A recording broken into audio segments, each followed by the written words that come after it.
You ask Tiger to solve. This deals with linear equations with one unknown. The final result is y equals 3. Let's solve it step by step. Simplify the expression. Simplify the arithmetic. Group all y terms on the left side of the equation. Subtract 5y from both sides. Group like terms. Simplify the arithmetic.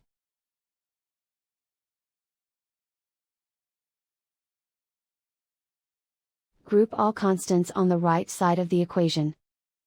Add 3 to both sides.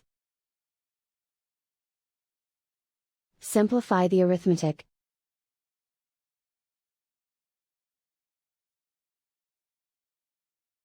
And so the final result is y equals 3.